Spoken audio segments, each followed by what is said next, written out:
The Olympic Games. For over a century, they have been the pinnacle of human athletic achievement, a global stage where we watch, mouths agape as individuals push the very limits of the human body. It's a spectacle of unity, of triumph, the tearful anthems. But that is not the whole story. Behind the pageantry, there's a darker side. 1972, Munich, West Germany. The vibe was meant to be the cheerful games. For the first 10 days, everything was going swimmingly. Mark Spitz was winning so many gold medals, he probably needed a structurally reinforced room for them. Then, in the early hours of September 5th, that narrative was shattered. 8 members of Black September scaled a fence and broke into the Olympic Village. Their target? The Israeli delegation's apartment complex. It was a meticulously planned political statement. Moshe Weinberg, Yosef Romano, 9 Israeli team members were taken hostage. The Olympic Village became a tense, terrifying armed compound. For 21 hours the world watched negotiations. The crisis reached its climax at Fürstenfeldbruck Air Base. When the smoke cleared, all 9 Israeli hostages were dead. Let's turn the clock way back to 1912, a time before sports science, before we truly understood the intricate machinery of the human body. The Stockholm Olympics, hailed at the time as a model of efficiency and organization. But beneath this polished surface, the understanding of human physiology was still in its infancy. Enter Francisco Lázaro, a 21-year-old carpenter from Portugal. He wasn't just another runner, he was his country's standard-bearer, the first man to represent Portugal in the Olympic marathon. In an age where sports science was non-existent, hydration strategies consisted of little more than try not to die.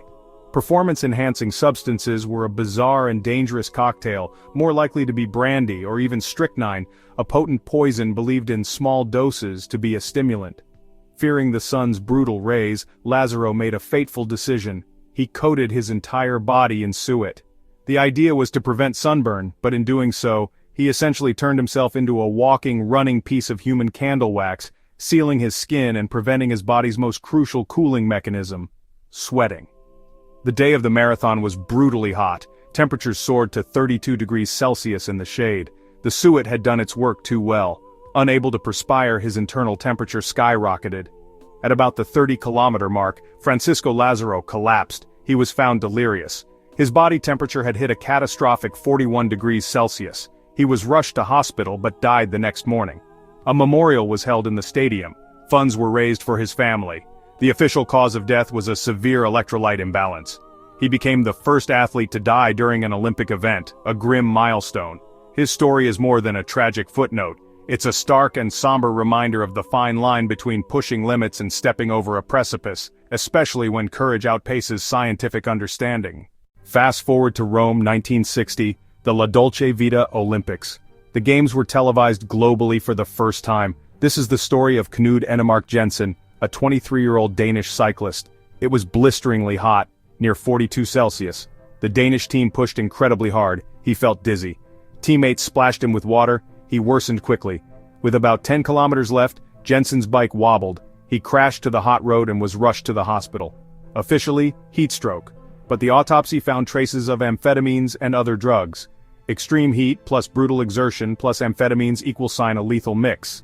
Jensen's death catalyzed the IOC to create a medical commission and eventual mandatory drug testing, a tragic sacrifice that helped shape modern anti-doping. The 1964 Tokyo Olympics, a symbol of rebirth, a showcase of modernity and efficiency. Fencing, part of the modern pentathlon: fencing, swimming, shooting, running, show jumping. Blades are flexible. Masks and protective gear should make it safe. But a blade snapped. A jagged shard flew through the air. It pierced a tiny gap in Frings's mask, through his eye and into his brain. He collapsed. Surgeons fought to save him for weeks, but the damage was irreparable. He died. A freak, devastating accident. His death led to strengthened masks, materials reevaluation, and stricter safety standards. A cruel, random twist of fate that changed fencing safety forever. The Winter Olympics. The cooler, more dangerous cousin of the Summer Games, where athletes compete against raw, unforgiving elements. No sport embodies this dance with danger quite like luge, a discipline of pure speed where athletes lie on a tiny sled with no brakes, steering only with their body. For the 2010 Vancouver Games, the Whistler Sliding Center was built to be the fastest track in the world. Its steep drops pushed the boundaries of the sport. Even before the games, some athletes voiced concerns. Speeds were enormous and the margins for error were razor thin. Among them was Nodar Kumaritashvili. Just 21, he came from Georgia, a nation with a proud luge history. He was born into the sport. His father was a former competitor. This was his first Olympics, the culmination of a lifelong dream. On his final training run, he pushed off to memorize the track. Coming out of the 16th turn Thunderbird, he was traveling nearly 90 miles per hour. The G-forces were immense. For a split second he lost control. His sled shot up the wall. He was flung over the barrier. He collided with a steel support pole at high speed. The impact was brutal. Medics arrived in seconds, but the injuries were unsurvivable. The death broke hours before the opening ceremony and cast a somber pall over the games. In the aftermath, officials modified the track and raised walls, but many argued the design was inherently too fast. That evening, the Georgian delegation chose to compete in Nodar's honor. They marched with black armbands, their faces etched with grief, receiving a standing ovation in a heartbreaking moment of Olympic history. A modern tragedy that asked, how far should we push for spectacle before safety is sacrificed? For this next story, we need to get in our DeLorean, travel back, way back, to an era when legends were forged in dust and blood. We're at the ancient Olympic Games, 564 BC. The event, Pancration, a vicious blend of boxing and wrestling. Its name means all of might. With almost no rules, no biting, no eye gouging, it was a brutal, no-holds-barred fight to the finish.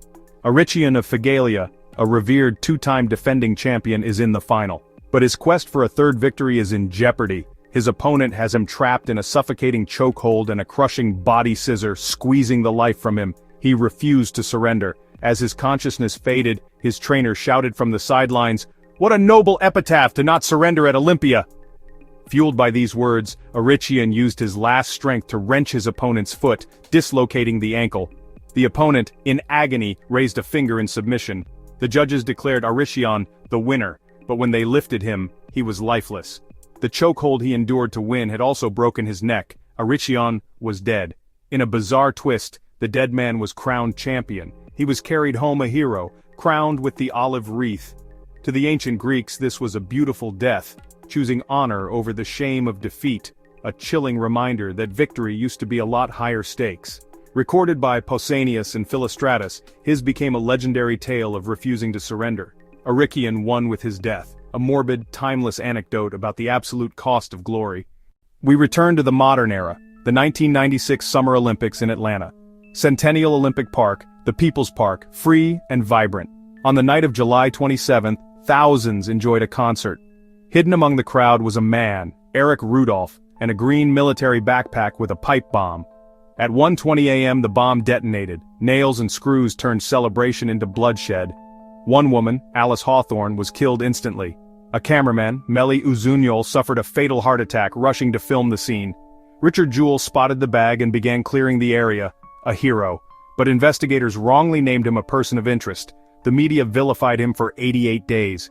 Rudolph remained at large until 2003 when he was captured and confessed. The stories we revisited tonight are not easy to hear. They stand in stark contrast to the images of glory we associate with the games. Arrhichion, Francisco, Knud, Elmar, Nodar, victims in Munich and Atlanta. Remembering them is not about diminishing the joy of the games but about honoring the human cost. The Olympic flame continues to be lit every 2 years, a symbol of hope and endurance. As the next generation trains, let us carry these memories with care. Their stories are a crucial part of the legacy. Cherish triumphs, honor those lost. Thank you for joining us on this journey.